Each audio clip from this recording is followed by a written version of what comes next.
¿Cómo están? La presente es la cápsula relativa a sistemas serotoninérgicos, una clase que quedaba pendiente. Recordemos que en el programa aparecen fármacos que regulan acidez gástrica y, como ya expliqué, nosotros cubrimos en función de la farmacología de sistemas aquello que es una perspectiva terapéutica, una clasificación terapéutica, seguramente más propia de otras carreras de la salud que no tienen una formación en cuanto a fisiología y farmacología como las de farmacia. Pero bien, la serotonina está involucrada no en forma directa con la regulación de la secreción ácida, de forma indirecta sí, pero con lo que está involucrada es con la motilidad gástrica, entre muchos otros procesos, porque es el principal mediador de la motilidad gástrica, como veremos ahora. Pero vamos a hablar de la serotonina entonces. La serotonina es una amina.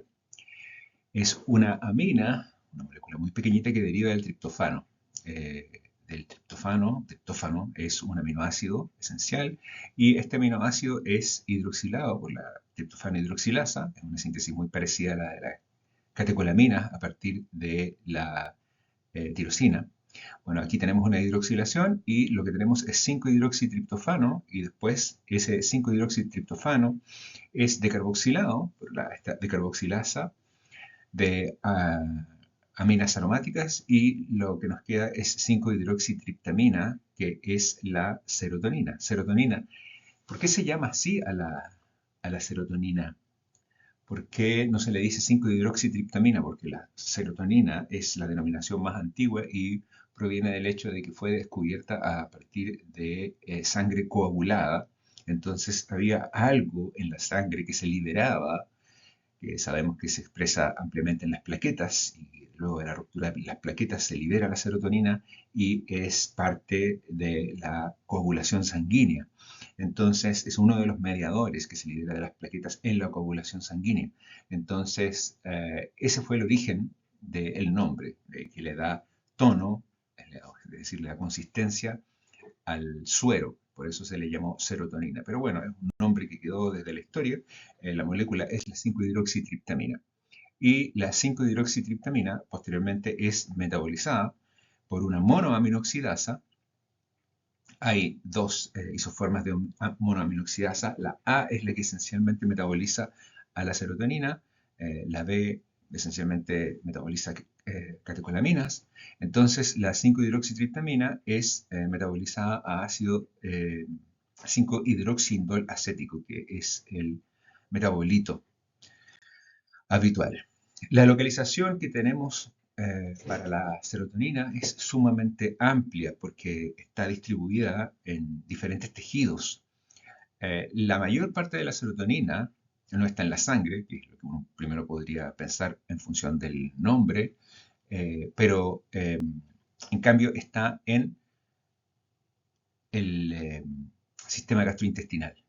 El 90% de la serotonina se encuentra en el tracto gastrointestinal y está desde como ya vamos a ver, desde las paredes del estómago hasta la submucosa, hasta los ganglios que existen de, asociados al sistema gastrointestinal, el ganglio nodoso, el ganglio de la raíz dorsal. Luego de eso también están las plaquetas, por cierto. Existe también en neuronas, existe un núcleo a nivel del sistema nervioso central, un núcleo subcortical, que es el que esencialmente produce y desde donde se libera la serotonina, que es el núcleo del RAFE. También en la glándula pineal, esta glándula que, según la literatura antigua, conectaba el alma con el cuerpo.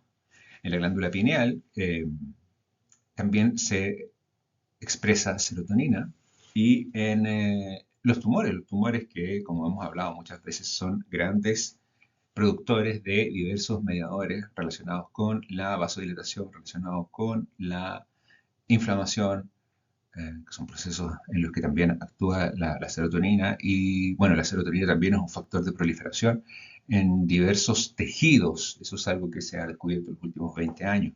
Además tiene esa particularidad. Entonces, no es de extrañar que los tumores liberen grandes cantidades de serotonina también.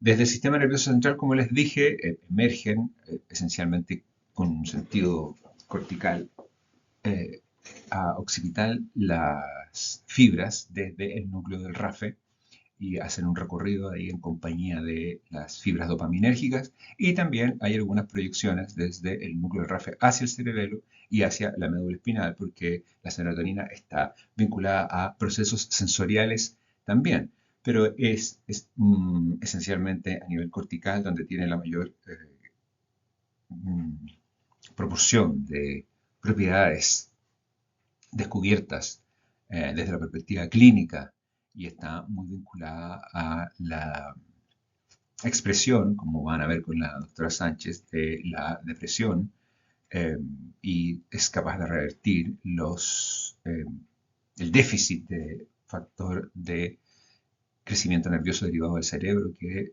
particularmente tanto en la corteza como en el hipocampo está relacionado con la patogénesis de la depresión.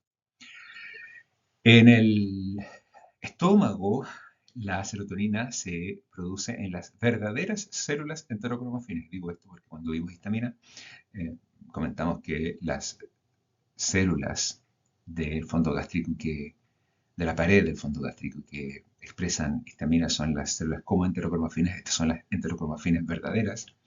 Y lo que tenemos en esta gráfica es un bolo de alimento que está cayendo en la pared del estómago, está llegando a la pared del estómago y genera una tracción, una presión mecánica. Y esa presión mecánica hace que las células enterocromafines, que aquí están pintadas de celeste, finalmente liberen a la submucosa la serotonina, y esa serotonina llega a su vez a dendritas que la reciben, y hay proyecciones hacia neuronas en T que están a nivel de la submucosa, del ganglio submucoso, y esto implica posteriormente la comunicación desde un arco reflejo hasta las aferencias hacia el sistema nervioso central. Y cuando hablo de arco reflejo me refiero a la generación de las contracciones y relajaciones de la musculatura lisa que van a permitir el peristaltismo. En el peristaltismo, entonces, la serotonina es protagonista desde el inicio del peristaltismo. Lo que vemos acá son distintos tipos de células que están relacionadas con el peristaltismo y que están en la pared del fondo del estómago. Aquí aparece un estado de reposo. Luego de eso viene una estimulación. Esa estimulación es producto, como vimos, de la llegada de un alimento o de cualquier, porque es una atracción física, entonces podría ser, no sé, una pelota de tenis o lo que fuera, va a liberar la serotonina a la submucosa, y esta serotonina también es contenida en las células caliciformes, que son las células que liberan la mucina que constituye el moco que recubre el estómago. ¿Sí? También expresa serotonina. Y la serotonina, luego liberada esencialmente, principalmente lo expresa, que es las células enterocromafines, puede actuar sobre distintos receptores que están presentes en las fibras de la submucosa, y además es recapturada, aquí aparece ahí recovery, es recapturada por los transportadores, y los transportadores finalmente pueden hacer que llegue al torrente sanguíneo la serotonina, donde incluso puede ser nuevamente recapturada, y esta vez por la, eh, las plaquetas, ¿vale? Entonces aparecen diversas estructuras aquí, como las células enterocromafines y las células mencionadas, y los transportadores, que es ese rectángulo que aparece ahí. Bien, lo dicho también, existe una vez más, aquí está el fondo gástrico, aquí está el lumen en celeste, y luego de eso hay un plexo submucoso particularmente, donde hay somas de neuronas, y esos somas de neuronas van a actuar, van a tener aferencias hacia el plexo mientérico, la musculatura propiamente tal, y van a ser responsables de la contracción de la musculatura, Y por otro lado, nosotros vemos aquí que hay aferencias vagales. Esas aferencias vagales eh, van a estar relacionados con los reflejos propiamente tal homeostáticos y de digestión. Los reflejos que permiten, porque para que haya movimiento peristáltico tiene que haber obviamente contracción y relajación, ¿vale? Entonces estos aferentes vagales son los que coordinan que aparte de la contracción haya relajación para la producción de un movimiento peristáltico. Y aparte de eso nosotros tenemos una fibra que se ve acá que llega, porque esto es el ganglio nodoso, ¿sí? Lo que tenemos aquí a la izquierda. Y a la derecha, para llegar a a la esta dorsal de la médula, nosotros vamos a pasar por una neurona del ganglio de la raíz dorsal, que es una neurona en T, tal como la del ganglio nodoso, que tiene axones por ambos lados y que llega hacia el asta dorsal de la médula y donde se produce la primera sinapsis de la señal de dolor, es decir, son también la serotonina es capaz de mediar la señal de desconfort, de molestia, primero que nada de saciedad, pero obviamente también luego de eso de molestia y de dolor, por lo tanto está muy relacionada a em, la señalización asociada a espasticidad y también a meteorismo. A nivel gastrointestinal, lo dicho, las acciones de la serotonina son peristálticas secretoras también, la liberación de, a su vez, de serotonina. Muchas veces la serotonina hace que las células que reciben la señal liberen más serotonina. Sensoriales, eh, por lo que mencioné del ganglio de la raíz dorsal, y vasodilatadoras y de contracción, ¿vale? Esta segmentación, esencialmente en el ganglio mentérico, lo que habíamos mencionado primero en la diapositiva pasada. Entonces, las aferencias extrínsecas al sistema nervioso central causan dolor, disconfort, saciedad y náusea. La serotonina mucosal puede promover inflamación intestinal y la serotonina muscular promueve supervivencia de las neuronas y de las células intersticiales de Cajal, sobre todo mediada por receptores 5-HT3 y 5-HT4, que son los receptores más importantes, digamos, para efectos de terapéutica y por lo tanto de esta clase, donde tiene acción la serotonina y por lo tanto tiene una vinculación con la farmacología. También esos receptores son capaces de mediar la proliferación celular. Eh, del mismo modo, se ha descubierto en los últimos 20 años que en distintos tipos de tumores hay una responsabilidad también de hipersecreción de serotonina, ¿vale? No es el caso del sistema gastrointestinal propiamente tal, ¿vale? Sino que em, de otros sistemas donde se activa la vía marquinasa. Bien, las células que mantienen la serotonina, la mantienen, las células enterocromafines, la mantienen contenida junto a ATP y hormonas peptídicas en vesículas o gránulos. Y, como ya mencioné, las maneras de liberar serotonina son, bueno, la primera esencialmente mecánica, es decir, el aumento de la presión intraluminal, la atracción mecánica, ya es capaz de liberar la serotonina y de iniciar todo el peristaltismo. Luego de eso en neuronales, por cierto que sí, bueno, que la misma serotonina va a actuar sobre neuronas y esas neuronas, perdón, van a actuar sobre otras neuronas mediante la misma serotonina, ¿sí? Y farmacológicas inducidas por trombina y tromboxano A2 en plaquetas o por reserpina en neuronas, que la reserpina lo que hace es depletar, antagonizar el transportador que promueve el ingreso de la serotonina a los gránulos y por lo tanto la serotonina queda en el citosol, ¿vale? Entonces, más que promover la liberación, hay una depleción de esa manera también y bueno, la serotonina puede estar en el citosol y liberarse por procesos de difusión. En cuanto a receptores, existe una gran cantidad de receptores de serotonina. Es importante recordar que todos ellos son receptores acoplados a proteína G, tiene una amplia localización y el único que no es un receptor acoplado a proteína G es el receptor 5-HT3, que es un canal de sodio y potasio y por lo tanto es un canal excitador. Si uno lo menciona en relación a la sinapsis. Los otros, todos ellos, la mayor parte de ellos, es que no todos los subtipos, se expresan de algún modo en el sistema gastrointestinal. Pero aparte de eso, como aparece aquí en la diapositiva, tienen una amplia expresión en el sistema nervioso central, sobre todo en los subtipos del receptor 5-HT1. Aquí lo que tenemos en la diapositiva es solo 5-HT1 y todos los subtipos del receptor 5-HT1 se expresan a nivel del sistema nervioso central. Y hay una serie de agonistas que se han conocido de diversa naturaleza química.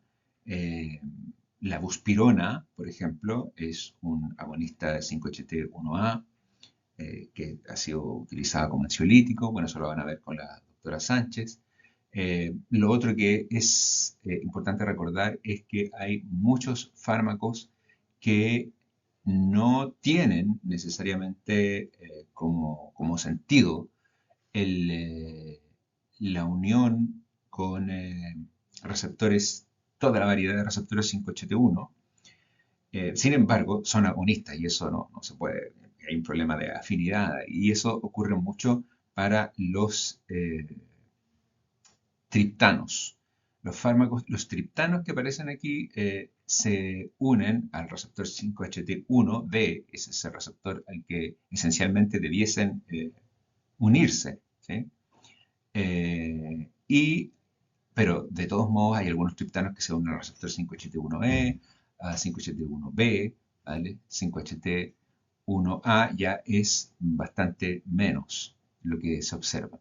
Y por otro lado, como antagonistas, también vemos lo mismo, el hecho de que hay fármacos de diversos tipos que no son utilizados dentro de terapia serotoninérgica, pero son capaces de unirse al receptor 5-HT1, ¿vale? Por lo tanto, parte de los efectos adversos que pueden tener esos fármacos. Bueno, lo dicho, ya lo mencioné, pero el receptor 5-HT1D y otros, pero esencialmente para el receptor, dicho receptor, como ese receptor que media la vasoconstricción cerebral, es el más relevante, es el agonismo de este receptor. Otro tipo, todos los ligandos que vamos a ver ahora, todos los fármacos que vamos a ver ahora son agonistas, excepto los antagonistas de receptor 5-HT3.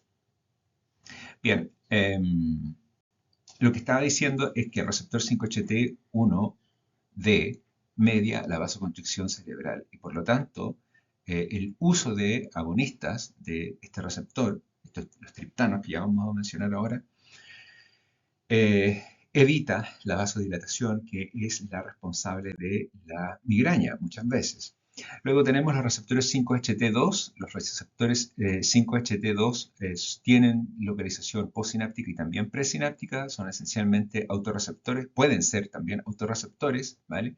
Entonces, median procesos de contracción, pero también pueden mediar procesos de relajación y están relacionados sobre todo el 5-HT2A y el 2A y el 2B están muy relacionados a la generación de ansiedad, de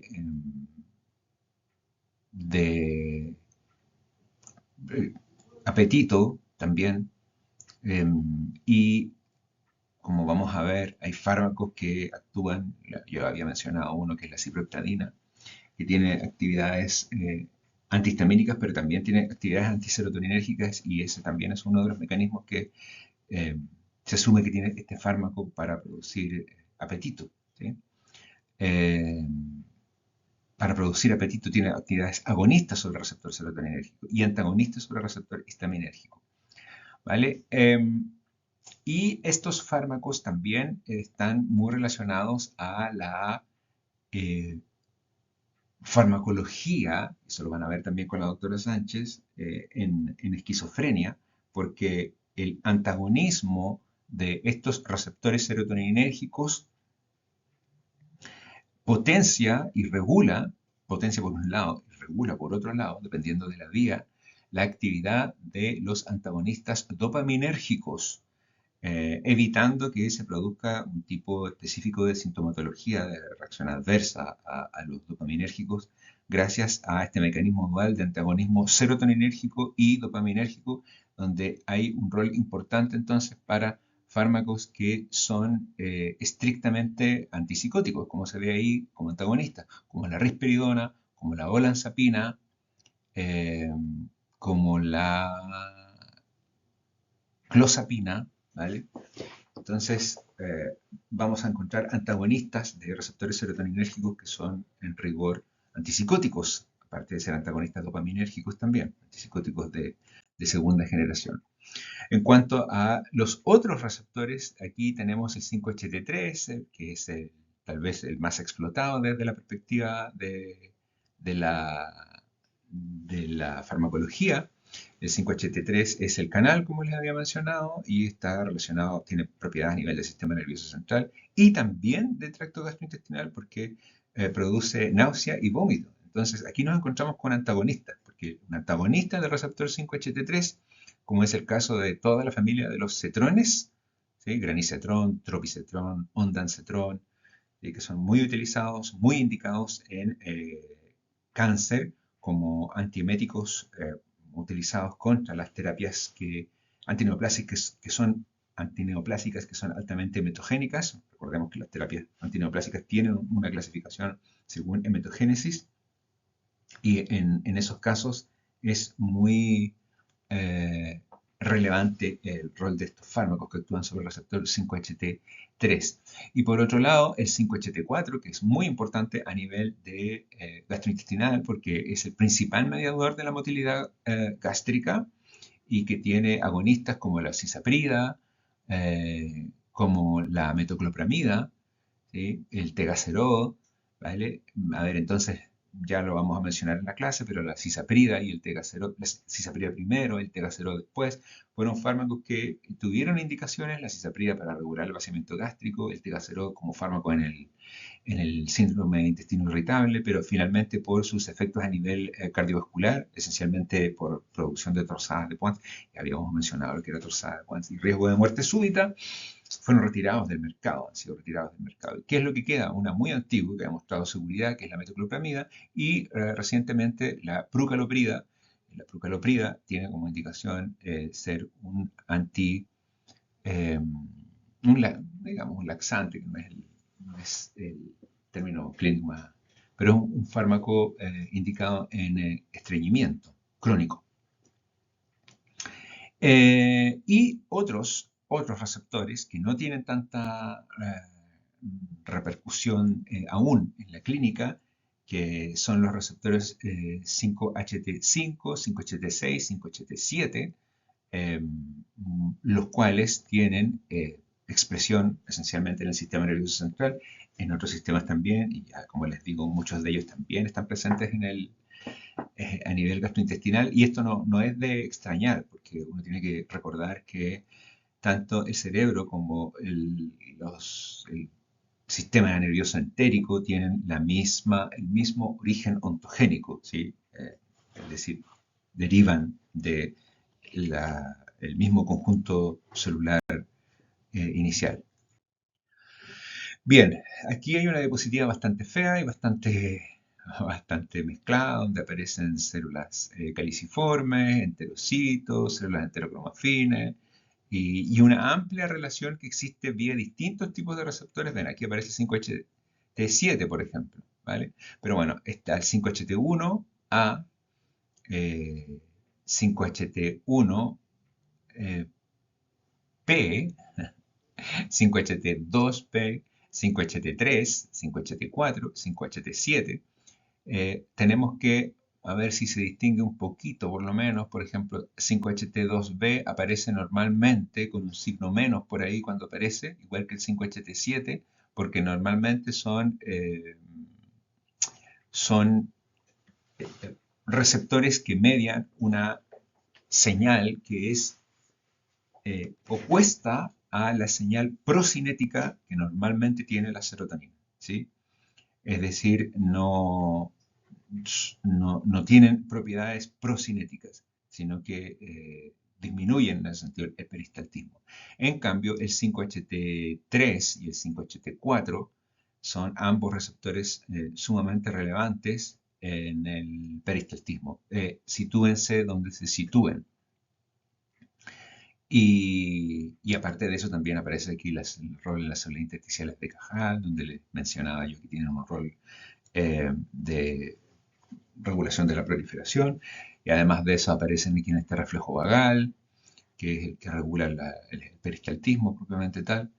Entonces hay un sinnúmero de neuronas que a nivel de a distintos niveles, desde la submucosa hasta los ganglios entéricos, que eh, expresan serotonina y que tienen receptores que están relacionados con la actividad gastrointestinal. Una diapositiva muy vieja, creo que es de un libro muy antiguo, para recordar sencillamente la localización a nivel del sistema nervioso central de la serotonina, la presencia en los gránulos, los transportadores, la monoaminoxidasa, que está presente aquí, y el rol de aquí de la hemoclobemida. En fin, pero creo que lo rescatable es mencionar aquí el rol de la reserpina. Bueno, aquí esto es parte de conversación, bueno, no es algo que vaya a preguntar, pero en algún momento se pensó que la serotonina era el mediador prácticamente que regulaba los estados de ánimo. Si se fijaron ustedes, no se habla en ninguna parte de eso dentro de los efectos de la serotonina. Y es porque la serotonina, claro, tiene un rol dentro de la regulación del estado de ánimo, pero es un rol de largo plazo, porque lo que hace es restaurar niveles de factor de crecimiento nervioso, como les decía. Eh, y todo esto obedece a lo que se llama la teoría de la mina biógena, como les digo, esto lo ven con la doctora Sánchez, donde a pacientes que recibían terapia con reserpina como antihipertensivo, se les identificó que generaban cuadros de depresión, porque claro, se depletaba de noradrenalina, la neurona, de modo de disminuir el tono simpático que está presente de manera exacerbada en la hipertensión arterial, pero de paso también se depletaba de serotonina y a lo largo del tiempo, pasando unas semanas, el paciente comenzaba a evidenciar signos de depresión. Entonces ahí se generó la llamada, que ya ha caído en la obsolescencia casi, teoría de la mina biógena. Eh, y aquí aparece la reserpina, ¿sí? Haciendo ingresar serotonina vía un transportador. Aquí hay, yo creo que, bueno, el rol A y lo otro. Lo otro que, como les digo, eso lo ven lo verán con Eliana, el rol de transporte del rol del transportador de serotonina, que para aumentar los niveles de serotonina, lo que se realiza como estrategia farmacológica es bloquear el transportador, de modo tal que exista una mayor cantidad de serotonina en la biofase a nivel de sinapsis críticas en el sistema nervioso central. Pero bueno, eso no es materia de... Aquí nos vamos a enfocar esencialmente en la periferia, debido a que lo otro está muy bien cubierto dentro del curso. Y una vez más, aquí aparecen en esta diapositiva sí, los segundos mensajeros, ¿vale? Para todas las familias 5HT1, el segundo mensajero esencial es el AMP cíclico, pero la disminución del AMP cíclico por acción sobre una proteína GI. En cambio, para los 5HT2 es una proteína GQ. Para el 5HT3 es un canal de sodio, como les había dicho. Y para el 5HT4 lo que tenemos es un incremento de los niveles. A ver, un incremento de los niveles de AMP cíclico. Entonces, vamos a ver aquí los efectos que hay, bueno, a nivel cardiovascular, hay efectos a nivel cardiovascular. Esos efectos a nivel cardiovascular de la serotonina están mediados por distintos receptores, esencialmente receptores 5HT1 para producir dilatación y 5HT2 para producir relajación, ¿sí? Perdón, constricción. Recordemos que 5HT2 es vía del calcio, así que es lo más evidente.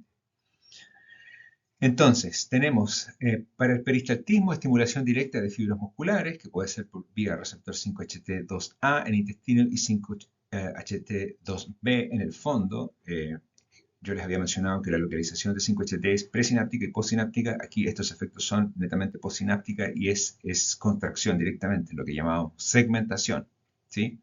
Y lo otro es la estimulación de fibras nerviosas en el músculo intestinal y esófago, 5HT4, y en neuronas ganglionares a través de 5HT3. Y este es un canal y esta es una señalización rápida, ¿vale? Esto es vía receptor acoplado a proteína G, ¿vale? También hay acciones bronquiales, pero no son, no son muy relevantes. Todo lo otro mencionado, ¿sí? Nocicepción, regulación del sueño, posición y propiocepción, regulación de funciones vegetativas, ¿sí? Bueno, y al final de todo, regulación psíquica, ansiedad y depresión, pero aquello es algo de largo plazo. Dentro de la farmacología hay muchos fármacos antiguos que tienen relación con la serotonina y que actúan como agonistas, como antagonistas, como agonistas parciales. Y aquí es necesario nombrar a los alcaloides del ergot, que seguramente ustedes los conocen por gnosia, como le dicen, por farmacognosia. Y los alcaloides del ergot tienen actividad sobre receptores de serotonina y sobre el receptor 5HT1 en general, y por lo tanto fueron durante mucho tiempo la única terapia más o menos específica sobre la migraña, como habíamos mencionado, vía receptor 5HT1 existe el mayor control de la vasodilatación, es decir, existe una mayor vasoconstricción a nivel cerebral. Y el problema de estos fármacos, como ya vamos a ver, eh, vamos a reforzar, es que me refiero a los alcaloides del ergot, generan migraña de rebote, ¿vale? Es muy particular el efecto que tienen estos fármacos, tiene una larga duración, no se conoce muy bien cuál es el origen de esta larga duración, porque es todavía receptor acoplado a proteína G, pero tiene una larga duración de efecto, a eso me refiero. El sumatriptán, por otro lado, es un fármaco que es el clásico antagonista 5HT1D, mucho más específico, y todos sus congéneres, todos los triptanos, que son muchos, porque ha sido un tesoro para la industria farmacéutica generar triptanos, y los triptanos son muy indicados como abortivos de migraña, es decir, las personas que padecen migraña, que tienen esta condición crónica, saben cuándo va a venir el ataque de migraña, es algo muy parecido a lo que ocurre con las personas que sufren epilepsia, y por lo tanto se administran de diversas maneras, puede ser inhalatoria, puede ser subcutánea, tienen mucho efecto primer paso estos fármacos, entonces no se recomienda tanto la administración por vía enteral, pero son los fármacos más indicados. Y la ergonovina, por otro lado, es también derivado, es un alcaloide del ergot y que se indica en sangrado postparto eh, por su acción vasoconstrictora, ¿vale? Eh, a ver, y la metoclopramida, que ya la mencionamos, pero la mencionaremos nuevamente. Bueno, todos estos los mencionaremos en la clase o bien será Eliana las que lo refuerce. Hay un grupo específico, yo había mencionado la buspirona por los efectos que tenía sobre el receptor 5HT1, las azapiridodecainonas, como la isapirona, la gepirona, que fueron fármacos muy utilizados como ansiolíticos, pero pueden producir taquicardia y en la actualidad eh, a nivel mundial han disminuido muchísimo su indicación o su utilización. Los triptanos, por otro lado, son fármacos muy utilizados, muy indicados, cada vez aparecen más, tienen diversas propiedades y lo que producen es vasoconstricción por acción directa sobre el territorio carotidio que afecta la arteria cerebral media, que es la principal arteria del cerebro, valga la redundancia. Y también tienen propiedades antiinflamatorias. Estos son agonistas 5HT1, 1B, 1D, 1F. El 1D es el principal eh, mediador. Y recordemos que esto implica activación de una proteína GI. Lo que había mencionado, tiene una muy baja biodisponibilidad oral, porque tiene un gran efecto primer paso, ¿vale? Entonces, pero sin embargo la biodisponibilidad subcutánea es del 97%, por lo tanto se administran habitualmente por vía subcutánea, hay unas pequeñas inyecciones, o también se administran por vía intranasal, para de ese modo atravesar rápidamente la barrera hematoencefálica. Tiene una biotransformación rápida y una vida media muy corta, pero da lo mismo porque lo que nosotros queremos es un efecto rápido, inmediato y no muy prolongado, ¿sí? Aquí lo que tenemos es un spray de Imigran, por ejemplo. Eh, Ese es el nombre comercial. Eh, el problema, como reacción adversa dentro de las contraindicaciones, es que pueden incrementar el riesgo de un accidente vascular. Eso es obvio. Entonces, los pacientes que tienen riesgo cardiovascular, sobre todo de generar accidentes vasculares encefálicos, hipertensión, por lo tanto, pacientes con riesgo de enfermedad coronaria, diversos tipos de enfermedades cardíacas, deben utilizar con mucha precaución este fármaco porque el hecho de ser un vasoconstrictor estrictamente a nivel cerebral, el tejido cerebral, vamos a poner en riesgo a los pacientes. Luego, los agonistas, se quedó la cisaprina acá, si eso lo había eliminado. Bueno, bien, los agonistas, pues la cisaprina ya es del año 1, igual que el tegacerol. La metoclopramida y la cisaprida, eh, bueno, la cisaprida ya no, pero la metoclopramida es un fármaco con múltiples acciones y que normalmente se utiliza a nivel tanto ambulatorio, porque es parte de antiácidos que disminuyen también el meteorismo y son antiflatulentos, como también es ampliamente utilizado a nivel intrahospitalario, para pacientes hospitalizados, pacientes en cuidado intensivo, muchas veces la metoclopramida para la regulación del vaciamiento gástrico en los pacientes, sobre todo quienes experimentan trastornos de la motilidad por diversas intervenciones, diversos procedimientos. Y por otro lado, nosotros tenemos el riesgo para la metoclopramida de la producción de efectos por antagonismo de 2. Tenemos el riesgo de la producción de un síndrome de parkinsonismo iatrogénico.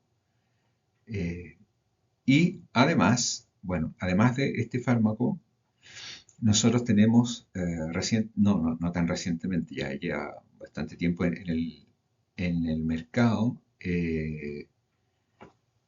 la... se me fue el nombre. Es... Aquí lo estoy buscando. La prucaloprida. Prucaloprida es un fármaco que no se indica para trastornos del vaciamiento gástrico, sino que se indica, como les había mencionado ya, de hecho cuando había aparecido hace un rato en la diapositiva, ahora que lo recuerdo, se indica para el estreñimiento crónico, ¿sí? Como una sola dosis al día, y que debe ser, que se debe administrar durante un periodo inicial de 2 semanas y se continúa toda vez que se observan mejoras luego del tratamiento. De lo contrario, el estreñimiento a lo mejor obedece a otra condición donde no hay tanta relevancia del receptor 5-HT4. Ahora, el 5-HT4 es muy relevante dentro de la motilidad gástrica, pero si se bloquea el receptor 5-HT4, no se inhibe para nada la motilidad gástrica, permanece en un porcentaje importante. Es decir, si bien tiene un rol promoviendo el peristaltismo, y primero que nada el vaciamiento gástrico, el peristaltismo y, y la excreción eh, vía gastrointestinal, no son los únicos mediadores. Ya, otro grupo de fármacos importantes que hay que mencionar son los cetrones, como les había dicho, los únicos antagonistas que son los antagonistas 5-HT3. Por este mecanismo actúan tanto a nivel de la a nivel gastrointestinal, estrictamente, como también actúan a nivel del sistema nervioso central. O sea, en ambas zonas son capaces de actuar. Eh, a nivel del sistema nervioso central en la zona quimiorreceptora gatillo, que es la zona donde se origina el reflejo del vómito, ¿vale? Y a ese nivel también hay un rol importante de la serotonina, porque es el mediador excitatorio del vómito, ¿vale? Entonces, eh, y aparte de eso elimina la náusea en sí también, ¿sí? No solamente el reflejo del vómito, sino que la percepción de náusea. Eh, Son indicados los cetrones en quimioterapia, como les había dicho, y también previenen la aparición de vómitos postquirúrgicos luego de la cirugía. Generan cefalea, generan sensación de rubor, hipo se ha demostrado también para estos fármacos. Los alcaloides del ergot, por otro lado, ya hablando estrictamente de farmacología y saliéndonos de lo vinculado al sistema gastrointestinal, los alcaloides del ergot, tenemos nosotros estos derivados de la 6-metilherbolina y que, bueno, esto está originado en el hongo que contamina el centeno, en el cornezuelo de centeno. Y desde ahí se extraen los alcaloides y, como veremos seguramente aquí, bueno, están dentro de la molécula del núcleo del ergot, están inscritas la serotonina, está la dopamina, ¿vale? Es una molécula que es muy compleja. Y además hay derivados semisintéticos, ¿sí? Para estos alcaloides. Eh, por ejemplo, la bromocriptina, que es un alcaloide que además tiene una cadena peptídica, ¿vale? Que es el primer fármaco que fue utilizado en el tratamiento de la enfermedad de Parkinson. Bueno, entonces, los derivados del ergot, que son fármacos muy antiguos, como les digo, y que fueron conocidos sobre todo por su toxicidad. ¿Cómo se llama eso? Fuego de San Antonio. Bueno, actuando como agonistas serotoninérgicos provocaban vasoconstricción. Pero pueden ser agonistas parciales o antagonistas, dependiendo del tipo de receptores, y también actúan sobre otros receptores como adrenérgicos y dopaminérgicos, las características químicas que tienen. ¿Vale? Entonces, lo que les había mencionado hace un rato dentro de la clase, que hay un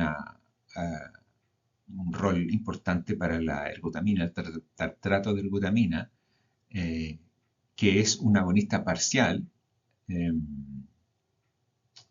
de, la, de receptores serotoninérgicos, particularmente de receptores 5-HT1, y por ese mecanismo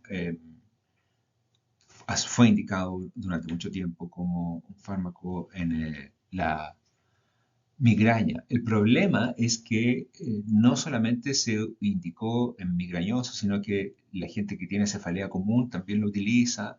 Todos los preparados, que son todas las formulaciones que existen en la actualidad en el mercado, yo creo que si les presentaran en la actualidad a una entidad regulatoria, puede que no serían aprobados.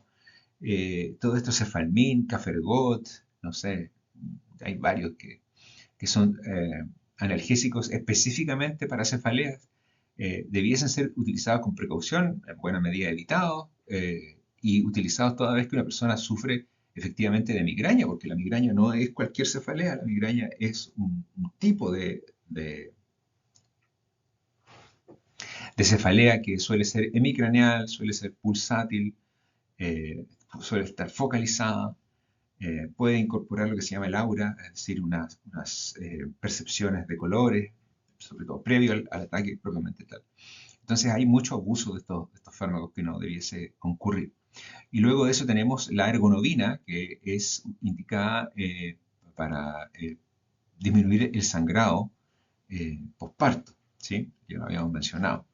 ¿sí? Y promueve la contracción uterina y por lo tanto hay mucho riesgo de generar abortos. Por lo tanto, no debe ser utilizada en una paciente embarazada. Y hay muchos otros fármacos, el mismo ácido lisérgico, la bromocriptina, que como les digo, lo mencionaremos cuando hablamos un poco de Alzheimer, perdón, de Parkinson. Entonces, estos alcaloides del ergot tienen muchos efectos, no vamos a mencionar mucho más al respecto porque cada vez existen menos en el mercado, pero tuvieron un rol muy importante desde la toxicidad, cuando fueron descubiertos, hasta el uso de drogas de abuso como el LSD o los efectos que tienen eh, en terapéutica, particularmente, como les digo, en el caso de la migraña o el de la ergonomina en sangrado postparto. No sé si hay algo más que mencionar.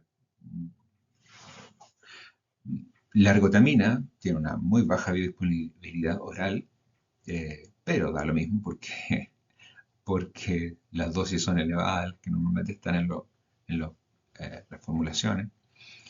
Eh, ¿Qué más? Calambres uterinos, con ergonomina, pasos para muy prolongados. Sí, pero no es tan relevante. De hecho, estas diapositivas podrían salir de la clase ya.